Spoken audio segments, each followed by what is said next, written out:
ನಮಸ್ತೆ ಫ್ರೆಂಡ್ಸ್. ಇವತ್ತು ಜೂನ್ 4. ನಮ್ಮ ಭಾರತೀಯ ಚಿತ್ರರಂಗ ಅಥವಾ ದಕ್ಷಿಣ ಭಾರತದ ಚಿತ್ರರಂಗ ಮರೆಯೋಕ್ಕಾಗದಿರುವಂಥ ದಿನ. ಸಾವಿರಾರು ಹಾಡುಗಳನ್ನು ಹಾಡಿದ್ದಾರೆ. ಕರ್ನಾಟಕದ ಮನೆ ಮಗ.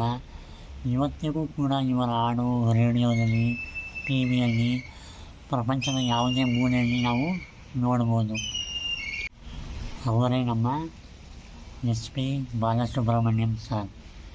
ಎಸ್ ಪಿ ಬಾಲಸುಬ್ರಹ್ಮಣ್ಯಂ ಸರ್ ಅಂದರೆ ನಮಗೆ ಮೊದಲು ನೆನಪಾಗೋದೇ ಅವರು ಹಾಡಿದ ಸಾವಿರಾರು ಕನ್ನಡ ಹಾಡುಗಳು. ಎಷ್ಟೋ ಸಾವಿರಾರು ಕನ್ನಡ ಹಾಡುಗಳು ಹಾಡಿದ್ದಾರೆ. ಅದು ಇಷ್ಟಪಟ್ಟು ಪ್ರೀತಿಯಿಂದ ಅವರೇ ಸುಮಾರು ವಿಡಿಯೋಗಳಲ್ಲಿ ಹೇಳ್ಕೊಂಡಿದ್ದಾರೆ. ಮುಂದಿನ ಜನ್ಮ ಅಂತಿದ್ದರೆ ನಾನು ಕನ್ನಡ ನಾಡಿನಲ್ಲಿ ಹುಟ್ಟಿ ಋಣವನ್ನು ತೀರಿಸ್ತೀನಿ ಅಂತ. ಸೊ 16 ಭಾಷೆಗಳಲ್ಲಿ 46,000 ಹಾಡುಗಳನ್ನು ಹಾಡಿದ್ದಾರೆ. ಮೊದಲು ಅವರು ಇಷ್ಟಪಟ್ಟು ಪ್ರೀತಿಯಿಂದ ಹಾಡೋದೇ ಕನ್ನಡ ಭಾಷೆ.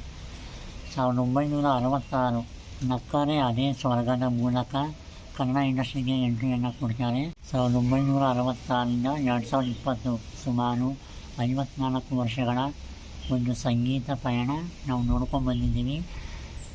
ಇವತ್ತು ಅವರ ಹುಟ್ಟುಹಬ್ಬ. Happy birthday S P B sir. ನೀವು ಇವತ್ತು ನಮ್ಮಿಂದ ದೂರ ಆಗಿರ್ಬೋದು.